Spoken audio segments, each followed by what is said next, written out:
The noise fades. The television clicks off. The hallway settles into its hum. But your mind keeps pacing like a dog at the door, waiting for something that won't come. You lie there, eyes open in the dark, wondering how peace can feel so far from silence. You think of what you didn't say, what you couldn't change, what you lost, not all at once, but piece by piece. Your chest tightens not from fear, but fatigue, because even when the world goes quiet, the ache doesn't. You whisper, barely, God. Are you here? There's no reply, just the warmth of your own breath. But somehow, that feels like a beginning. You remember the text you never sent, the door you didn't knock on, the way you smiled when you should have cried. It loops quietly now, not as accusation, but as a weight that has never fully let go of your spine. You want to sleep, but your memory wants to rewind. It's not about blame, you know that. It's about how much you care and how helpless you felt. You wonder if love ever gets lighter, if grief ever gives back what it took. Tonight, you're not looking for answers, just for permission. Permission to say, I tried. I didn't know how, but I wanted to fix it. And maybe God already heard that prayer before you said a word.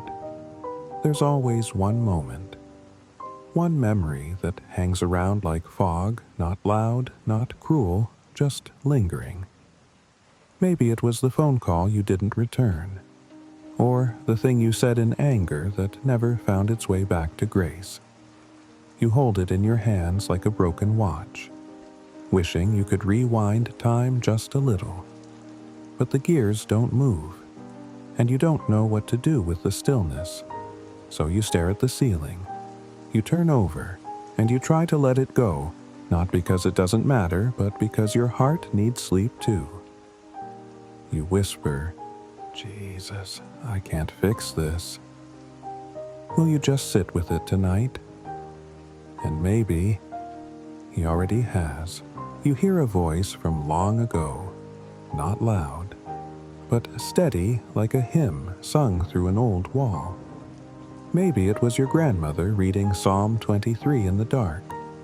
Maybe it was your father's gravel voice saying, He sees even the sparrow. And now, all these years later, you lie in a quiet room and those voices come back not to haunt, but to hold. You remember believing before the world got so heavy, before prayers turned into pleas and hope felt like a gamble. You want to believe again, not with logic, but with the fragile trust of a child in bed. You say nothing, but the old voice answers, He hasn't left you. Not once.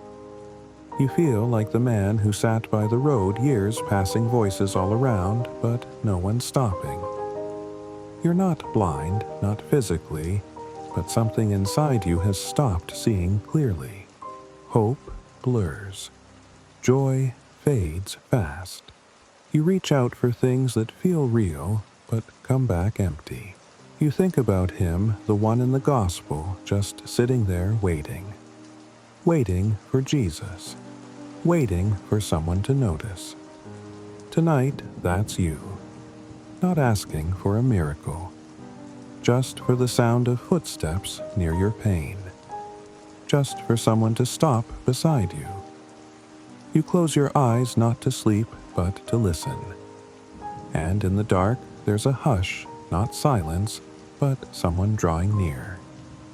You're standing in the crowd again. Dust in your throat. People pressing from every side. Everyone wants something from Him, healing answers relief. And you just want to be noticed. You don't push forward. You barely raise your head. But He stops. He always stops. You remember that moment, the woman who touched His robe. The man lowered through a roof. The cry in the wilderness. It's not a story anymore. It's you. You quiet and aching and hoping he'll turn. And he does. Not with a sermon, not with a spotlight, just a still gaze, a breath shared between your grief and his mercy. And it is enough. The house groans like it's remembering something. A floorboard creaks. A wind slips beneath the window. You lift your head slightly as if someone's coming down the hallway, but no one is. It's just night, just you, and the echo of being left alone too many times. Your heart still believes someone should walk through that door. Say the thing you needed to hear. Make right what was never made right. But the hallway stays empty. And so you sink back into the sheets whispering again, please just be here. You don't want noise. You want nearness. Not thunder, just the whisper that says I never left. And maybe you hear it now. You never said your name out loud tonight. Not in prayer, not in protest, but somehow you hear it. Spoken softly like someone familiar. No accusation, no disappointment. Just your name held gently in divine lips. It startles something in you like the first time someone said, I'm proud of you, and you didn't know how to receive it. He says your name not to correct you, not to command, but to remind you. You are still known, still wanted, still his. You exhale for the first time in an hour, because the ache didn't go away, but it softened. You whisper, I'm still here too. And you both stay. You breathe slower now. The sheets feel heavier, but the ache, it hasn't gone. It's just quieter, like grief wrapped in wool. Not sharp, just present. And somehow that's okay. You're not here to escape it tonight. Just to share the weight. To say this hurt still matters. And know that someone wholly agrees. There's no pressure to be okay by morning.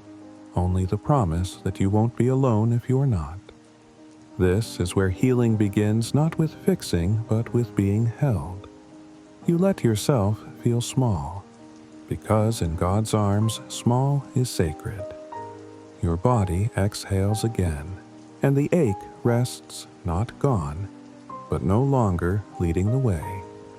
You stay quiet, not from fear, but from peace. Because even in this silent room, you are not alone. Not in your regrets, not in your exhaustion, not in your I wish I had.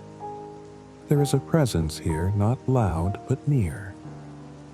And that is enough. You don't need to understand how. You don't need to explain why you're still hurting. You only need this moment, this breath, this gentle knowing that mercy keeps watch while you sleep. So you whisper, almost smiling, stay with me. And he does, not to fix, just to be. Amen. There are things you haven't told anyone, not because they don't matter, but because they matter too much. The kind of memories that ache when touched. You've carried them for years like fragile glass in the dark, afraid someone might drop them. So you keep them hidden, even from yourself sometimes. But tonight, they're closer. Not to punish, but to surface. And you feel it, that familiar sting behind your eyes, the quiver in your lip. You want to push it away. But grief is not your enemy. It's a door you never dared open, until now. Jesus doesn't ask questions. He doesn't need your confession to stay. He just kneels beside you, quiet as memory, gentle as breath. You tried. You did everything you knew, prayed every prayer, said all the right things and some wrong ones too. But still they slipped away. Maybe not in death. Maybe just in distance. or in the silence that never broke again.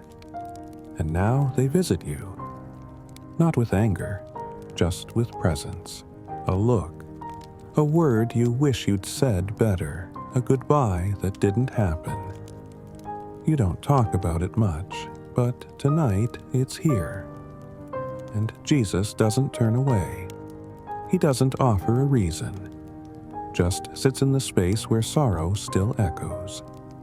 He knows that saving someone isn't always yours to do, but he also knows what it means to weep for the ones you love. You remember that night, the way your voice cracked, the floor beneath you hard and unforgiving. The words weren't elegant. They weren't even complete. Just gasps of please and don't let it be. You prayed like someone drowning wild and raw. And still, it happened. The thing you begged God to stop. You wonder now. Did he hear? Did it matter? Was your voice too weak for heaven? But something in your heart whispers no. It wasn't about volume. It was about presence. Night, as you lie in the stillness, you hear him answer not with reasons, but with remembering. He was there that night, not to block the storm, but to hold your breath as his own. She went to the well when no one else would. Shame made her choose the heat of day, alone, carrying stories no one asked about and wounds no one stayed to understand. You think about her, how Jesus met her right there, not in a temple, not in a crowd, but in her avoidance, and spoke of water she didn't know she needed. You wonder if you are her, avoiding things, carrying hidden histories, showing up when it's safest to be unseen. But he sees you, not the version you protect, the one you hide. And he stays. No demand, just presence. You don't have to explain your well. He already knows. And he still sits down beside you. You've always assumed there were parts of you he didn't look at. Too messy, too complicated, too dark. You try to present the polished prayers, the parts of your faith that feel acceptable. But tonight, you wonder, what if he knows even that? Even the moment you lied, the time you walked away too quickly, the thing you did or didn't do? And what if he isn't leaving? What if he's not shocked? What if he saw it, all of it, and still wanted you? You're not sure what to do with that kind of mercy, except cry, or breathe, or whisper a name you haven't dared say in years. Jesus, still here, still choosing you. You see it again. The garden, the weight of what's coming pressing on his back, the disciples asleep, the night thick with ache. He wasn't rescued from it. He walked into it, eyes open, hands trembling. You think of your own Gethsemane, that place where you cried alone, wished someone would stay awake with you. Now you realize he did. He was always the one who didn't sleep, the one who knelt beside you when no one else came, not to drag you out of the pain, but to stay there in it with you. You look again at that garden. You see him watching you, not to fix, but to say, this is holy, and you are not alone. Grief doesn't always come in tears. Sometimes it smells like rain on old pavement, or the faint cologne of someone who isn't coming back. Tonight it arrives in your memory. That evening, the one where everything changed. You didn't expect it to stay with you this long, but it did. You wish you could unlive it, take back the silence, undo the moment. But the body remembers, and so does the soul. And right now, Jesus doesn't ask you to forget. He smells it too. He sits beside it, not with disgust, but tenderness. Your pain has a scent, and he's not afraid of it. That's how close he is, close enough to breathe it with you. You didn't invite him, not out loud at least. You weren't even sure you wanted company tonight. But he came, not knocking, just sitting, close, closer than shame allows, closer than fear thinks is safe. You feel it, the warmth where no one should be, where you were sure you'd be alone. But he isn't waiting for you to speak. He's not here to correct your theology. He just leans in, quiet, attentive, familiar. You tremble not from fear, but because closeness like this feels like too much goodness. But he doesn't leave. Not now. Not ever. This is what staying feels like. And maybe it's what healing begins with. The tears come suddenly. You weren't planning on crying, but grief isn't polite. It doesn't ask permission. It simply arrives like a wave that doesn't care who's watching. So you let it. Your face softens, your body shakes a little. There's no tidy sentence for this kind of ache, no closure. Just a weeping that says, I still love what I lost. Jesus doesn't hush you. He doesn't hand you a tissue and walk away. He stays, not to tell you to move on, but to let you fall apart in sacred silence. Because sometimes weeping is the most honest prayer you can offer, and he receives it as if it were worship. The room is still. You've cried, you've remembered, you've said nothing and everything, and he's still here, not asking you to package your pain, not waiting for you to say it's better now.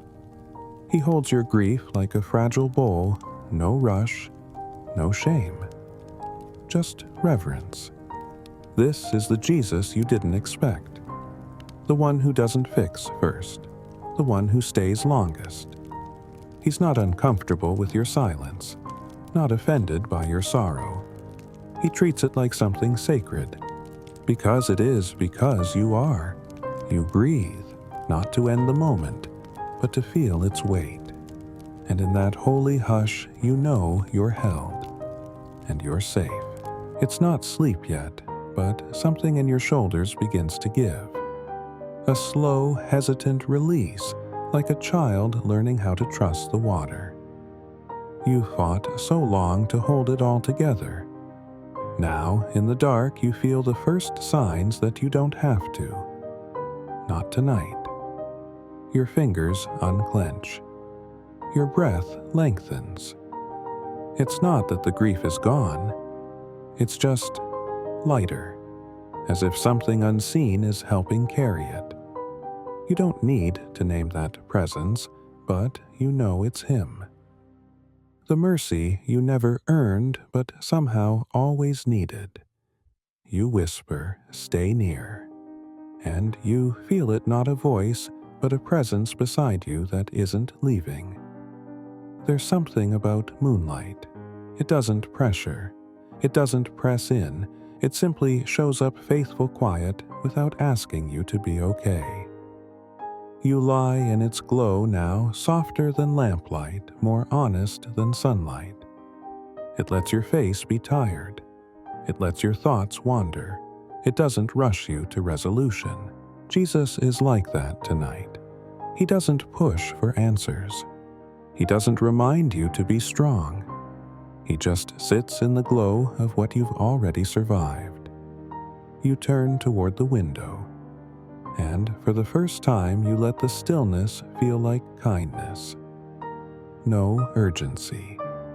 Just mercy wrapped in quiet beams of I'm still here. And somehow that's enough.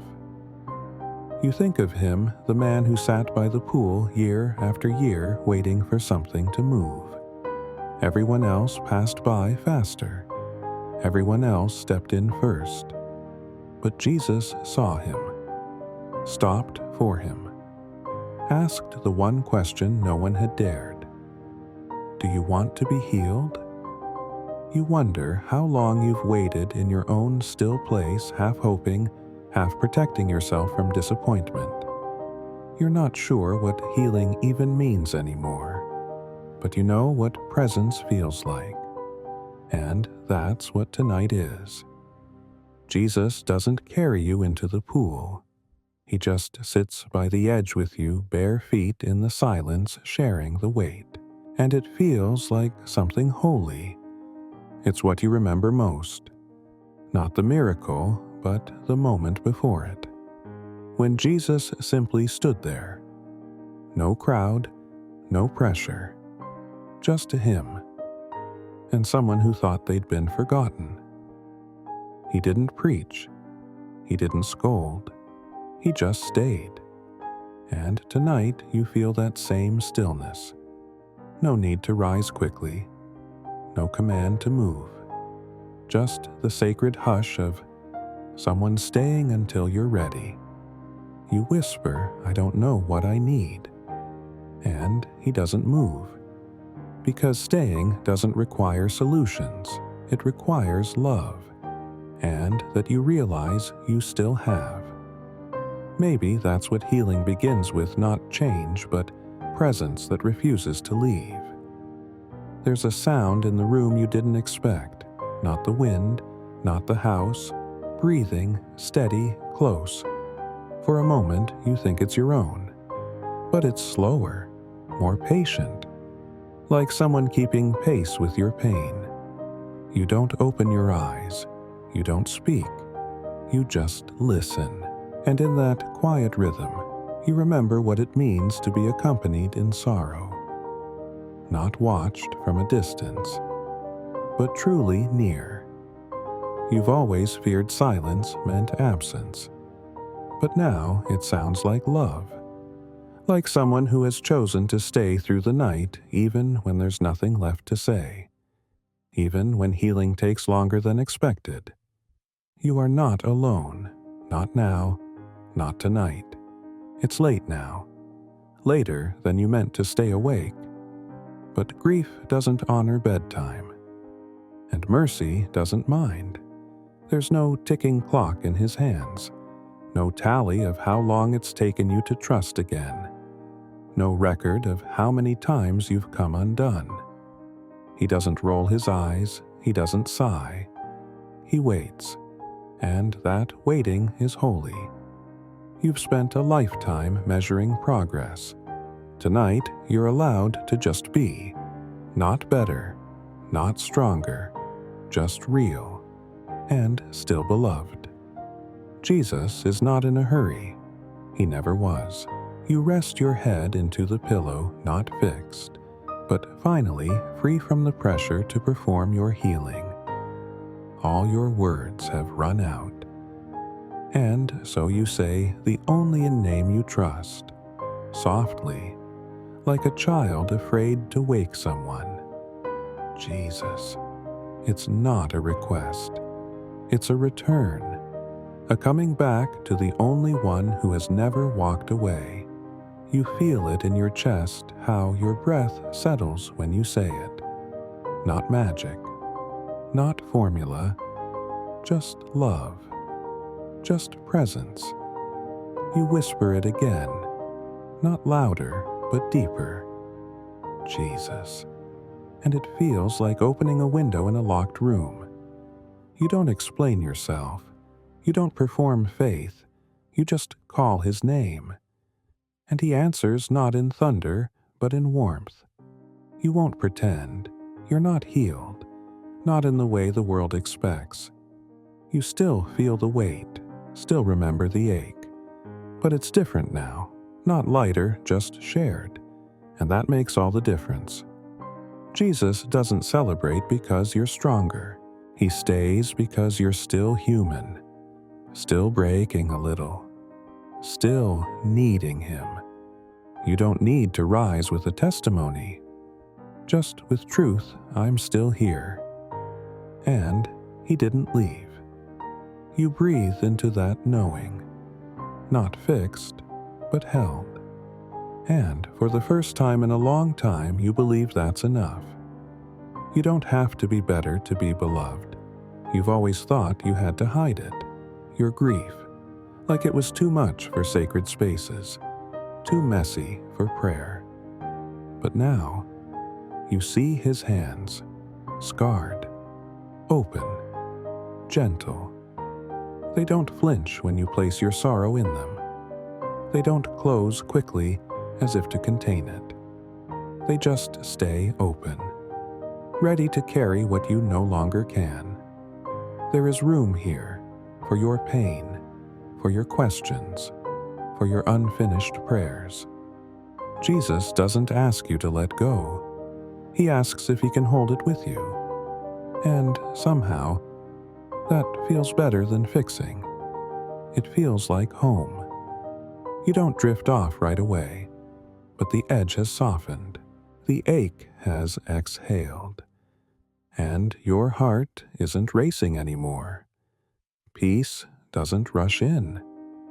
It arrives like fog over water, quiet, unannounced, but undeniable. You're still not sure what tomorrow holds. Still not sure what healing even looks like. But tonight, you don't need to know. You only need this: Jesus is here. Not as answer, not as escape, but as presence. And that presence feels like peace. You close your eyes, not to forget but to rest beneath mercy. One breath at a time, one night at a time. He's still here. Amen.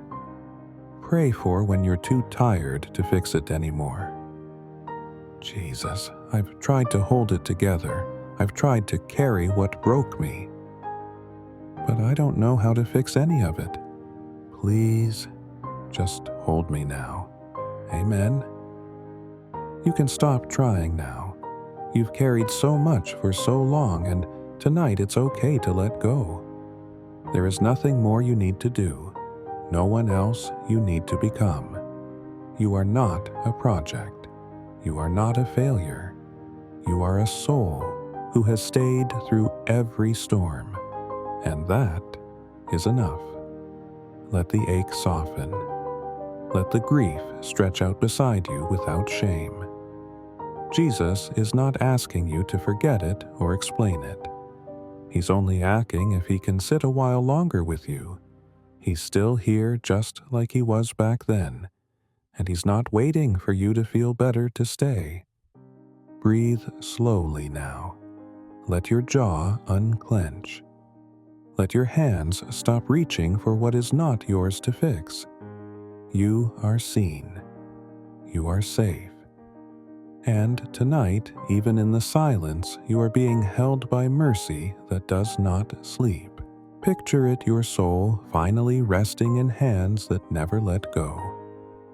If this moment met you right where your ache was hiding, if your soul softened even just a little, then let that be enough for tonight.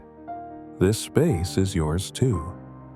And if you want his voice near when your own feels tired, subscribe to let peace return when your nights grow long. If someone came to mind while you were listening, someone who also tries to carry what they can't fix, share this with them, not to offer answers, but to remind them they don't have to hurt alone. And if your heart feels safe enough now, I would be honored to hear your story in the comments. What's the one thing you've carried silently that you now long to place in Jesus' hands?